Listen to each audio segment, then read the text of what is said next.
Welcome, welcome. This is Peter Palmiotti, and this is me inking pinup number 2 of Aquaman in my 3-part series. It's not really a series. I'm just randomly throwing up a video or pics of my progress onto my Instagram. The pencils for this and the previous one are by Gary ODD Edmund. He has a new YouTube channel. I believe it's G ODD Edmund. I could be wrong, but yeah. You can find him on Facebook as Gary ODD Edmund, and he artist page as well. And he has links to his videos he's making. Alright. Go away. Why does my cat always insist on clinging to me as I'm trying to work? I don't know. That's what I get for being a cat lover. So this piece, it's coming along really nicely. Really liked it. It's, based off the movie versions of the character. And in brief, it was a fantastic movie. I do intend to do a my 2 cents movie review of Aquaman. But, in short, I loved it. It's made over $1 billion, and it's deservingly so. It's an incredible amount of work that went into that film. So, alright, let me do tools, since sometimes I get asked that. I'm using a Winsor Newton number 1 brush, and I love Winsor Newton. I also use, I believe it's a number 3. The numbers on the brushes have been worn out, so I'm just sort of guessing at this point. I have like a small jar full of former useful brushes, and then I keep around for emergencies. But yeah, Winsor Newton is mainly what I use. I also have used Raphael. I'm not sure if there's a Raphael Sable. Might be. I should. I'll probably do a what tools do I use one day. But yeah, I think Raphael is an excellent brush. I just don't currently possess any. Brushes, much like most traditional art supplies, are expensive, and I can't just buy one every few weeks. And I'm using Black Magic Higgins ink. I also love Pelican Black, but I'm currently using Higgins. Higgins is a little more watery, therefore not as thick. I do prefer a sort of matte finish to my finish work, so both of those will give you that result. Because there's like really ultra thick black inks a lot from China.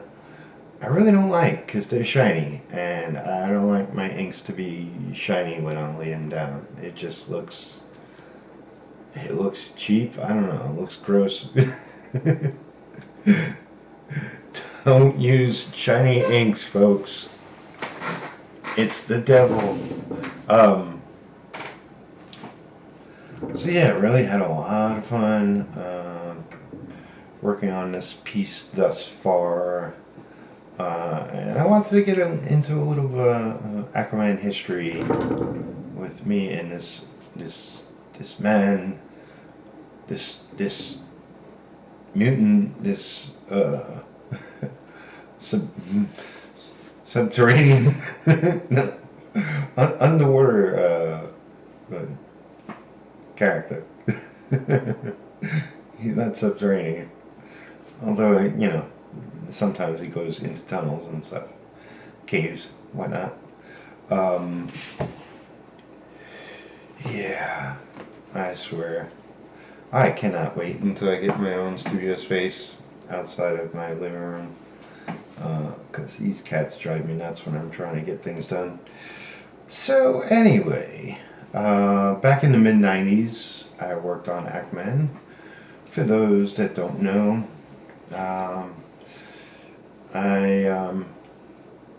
well, let's back it up a little bit further. I was working for Valiant Comics back in the day. I think for less than a year, maybe 8 months. I was very green. It wasn't the first thing in my career. It might have been a year or two in to me working in comics. You know, I just started essentially just taking any work I could. But I was told that Bob Layton wanted to see me, and I went up to the offices. They were located in Manhattan. They had a whole floor to themselves. It was across the street from FIT. It was a Fashion Institute of Technology college.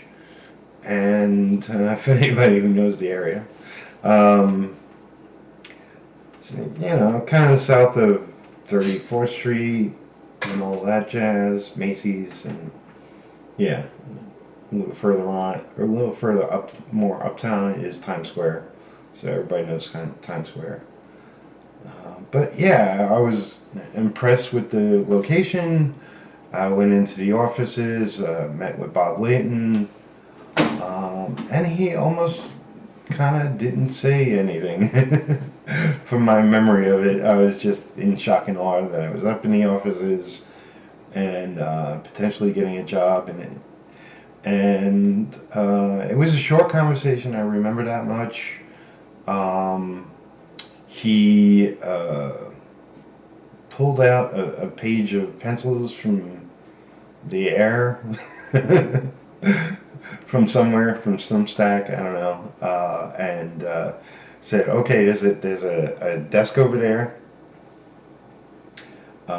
Get to work on these backgrounds." So, almost with no commentary on exactly what and how to do it. But this isn't Valiant story. But I will say that I met a lot of amazing artists there. Yvette Goucher, I met Sean Chen, I met Joe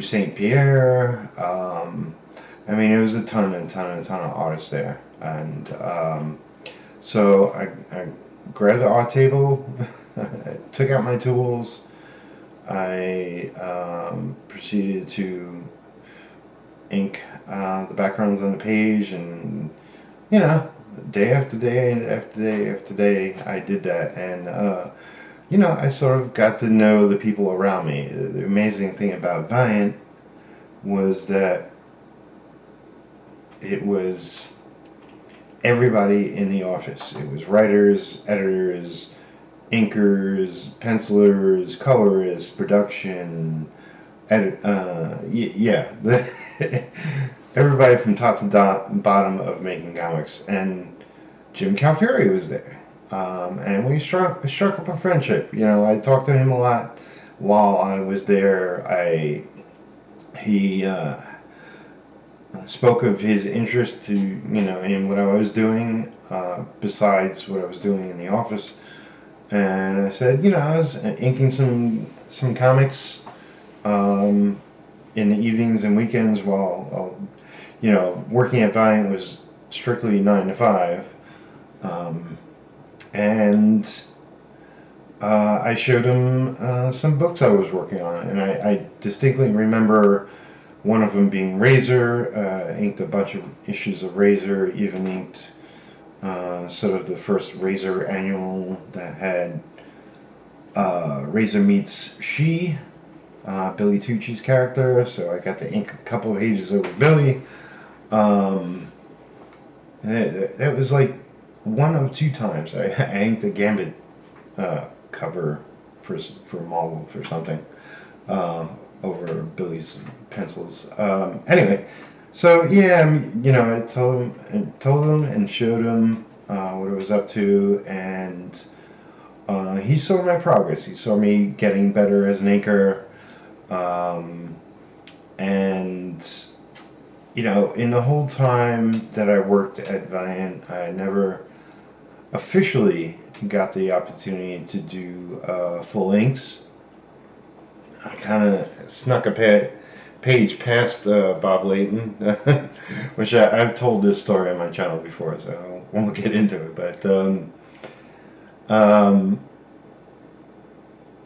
about a year, I'm not even sure the exact timeline, but about a year later, I got a call from DC saying, Jim Calfury recommended you, and would you be willing to do some sample inks on a few panels he penciled out? And I said, yes, I'll absolutely do that. So what happened was that I met the editor, met the assistant editor. They were both more than happy to have me on, but it turns out the final say was in Jim Calfury's hands, since he already got the job to be on the book and start doing essentially fill-in issues. Mark McKenna was his inker at the time, but Mark couldn't handle all of Jim's work because Mark was inking other people as well. So I sort of got called in, and I did the samples happily, and I was just super ecstatic. We talked on the phone. This is mid-90s. This is before internet. We talked on the phone for a long time. I was asking him every little detail about what he was looking for. And essentially, he wanted some really tight inks, and I'm flexible inker, and I proceeded to do my best. I stayed up all night. I remember working on these panels. I think it was 2, maybe 3. I'm not sure. I don't think I did them all. Maybe it was even 4. But I know I did at least 2. And to give them an idea of what it looked like, and I guess what I did was go back to DC, show them the sample inks I did. They were impressed, and somehow they got a copy of that to Jim, and it might have been via fax. I might have had to mail it to him. I forget exactly. I know back in the early days of my run on Aquaman, a lot of pages were FedExed. Either I received FedExes of the pencil pages, or I had a FedEx pages out to DC that were done. So either way, he got it, and he approved, and so I was hired. My very first issue was issue 10, which I was super excited about. Even though, it was like, okay, it co-starred Green Lantern, and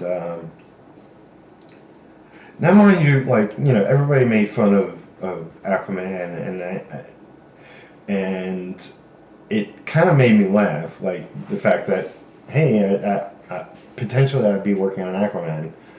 I didn't care. I thought it was funny. It made me laugh inside. And then, the issue I was going to start on, or at that point, all I knew was I was doing an issue. I didn't know I would do anything more beyond that. It would co-star Green Lantern, and I found out, and I was like, oh, I'm super excited. And then I found out it was Kyle Rayner, who I wasn't very familiar with, but he did have a kind of cool Green Lantern costume, and I was like, okay, whatever, he'll have Green Lantern powers. What I didn't know was how much of a pain in the ass it would be to do cover overlays, because I had to ink his sort of ring effects onto vellum, and that was a pain in the ass. And thank God for computers now, and you could avoid everything like that. They could pick apart pieces to do color holes on now, and it's easy as snap. But yeah, it's like I worked around the clock some days, and I worked every day, and yeah, I just tried to, me and Cal Fury went over every page, every panel. Like for the first issue, I think I was on the phone with him a lot. Not enough to disrupt his getting work done. He was really good about working and talking on the phone at the same time. And he was just really giving me great information about, how I should approach it, and yeah. So he, turned the pages in, and the editors were happy, and I'd hear later from him when he got a look at them. He was happy, and so all in all, I did approximately 25 issues, give or take. They weren't all full issues, but I quickly learned that a monthly book is a killer schedule. And I was a page a day at best, and 2-page spreads took me 3 days. And you could add it up. The math is just like, I did the best I could. I did a bunch of covers, and I did a bunch of full issues. But Mark McKenna filled in the gaps, and did whatever covers I couldn't handle, or whatever pages needed to get done ASAP for a deadline. But it was a great experience working with Cal Fury, and hearing about Peter David's exploits on writing Aquaman, and from the editor, and just overall, like, working that long on a book. And the editor asked me, do I want to see a script? I was like, yeah, it's not really necessary. Just any visuals I need. I pretty much went over every detail with Cal Fury, so I almost never had a problem inking anything without full knowledge of what the story was. In fact, essentially, I read the book when it came out, or at least I got my advanced copies, and and that's what I wanted to do, and it worked out. Cal Fury is a tight penciler, so I wasn't vague on anything. And I had to do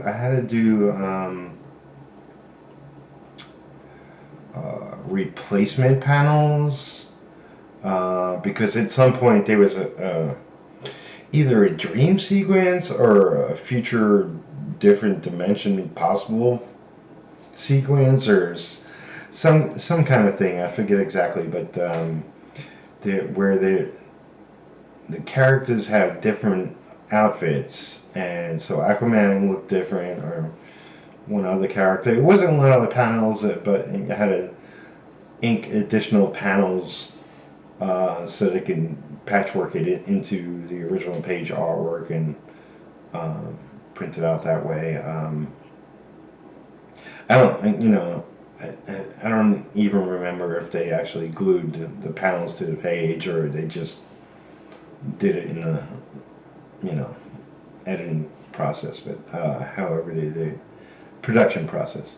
But that was a great experience. I loved working for DC. I loved working on Aquaman. I loved the team I was with on the book.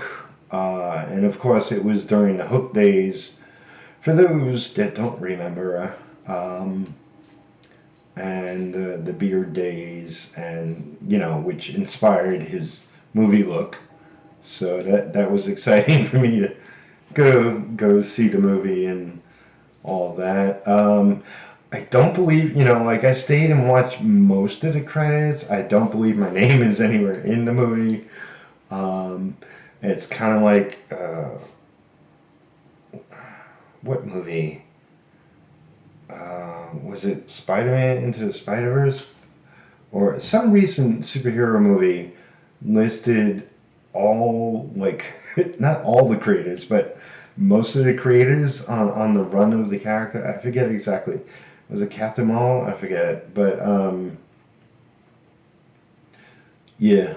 I don't think I got a credit, but it would have been awesome. They went to Italy to see Palmiotti pizza in the background or something. But I didn't, in the big scheme of things, I didn't really contribute a heck of a lot to the history of Aquaman. Come on, let's face it. But it's fun to be a part of it.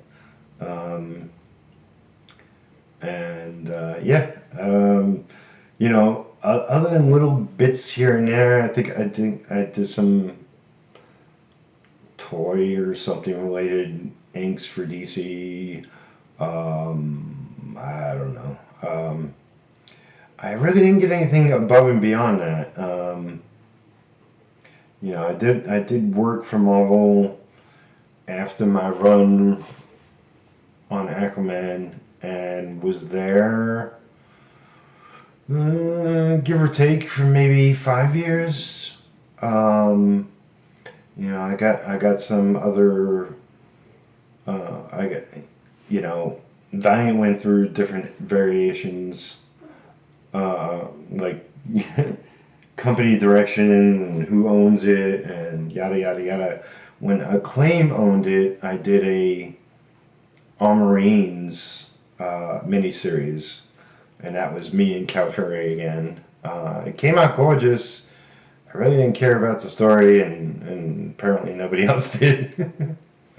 But it was great to do. We're great. I mean, a mini-series where I pretty much inked the whole series was awesome. Although I would have loved to do covers too, but Cal Fury did the covers.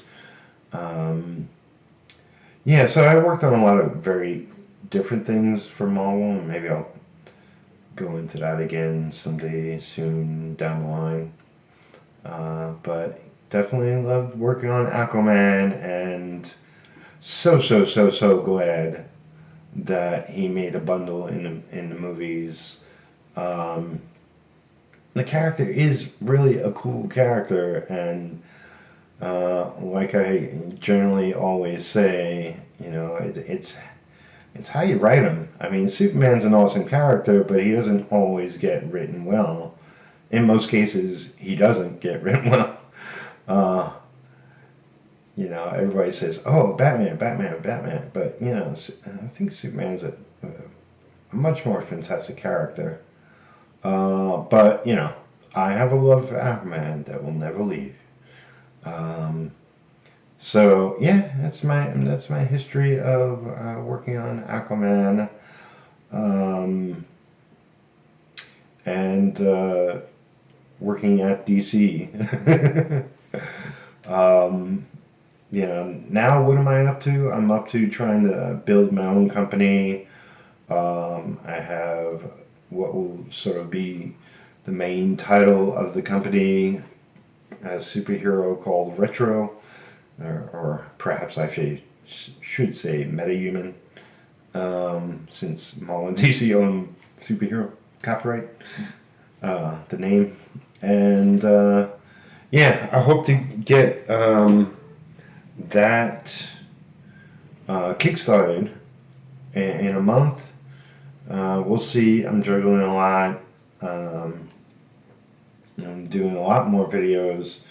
I got my The 100th anthology story in progress, and you know, been in the first 50 days. I was drawing griffins on Instagram, and the second 50 days I'm doing a video a day, or attempting to actually working on my 4-page story. As convoluted as that is, it's been a great experience. So I hope to finish the 4-page story, and then finish 100 Griffin drawings, which I'll get back to after the 100 days are up. And I started a new YouTube channel, if you didn't already hear. It's called Creator Owned Comics. I have a Facebook group. The name of it is currently Creator Owned Comics Group. But if you just type in Creator Owned on Facebook, you'll find it.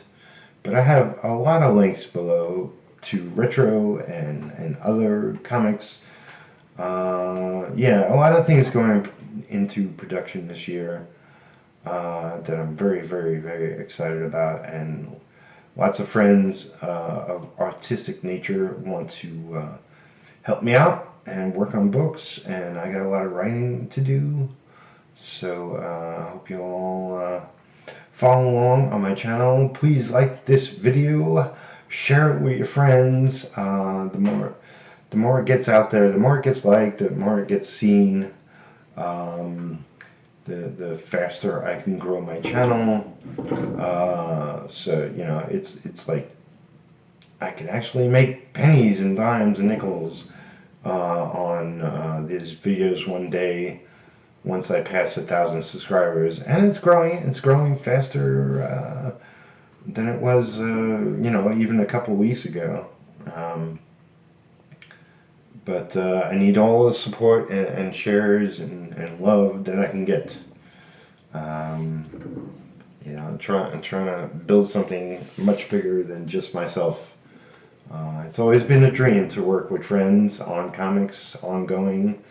I have very specific desires as to what comics should be and how they should be done, and I believe in teams and ongoing books, and wrestling my cat. Go play over there. Ah, the Ripley. So yeah, I'm just stoked about what's coming up next. Alright, I'll see you again next time, and watch some other videos. Thank you very much. Take care, everyone.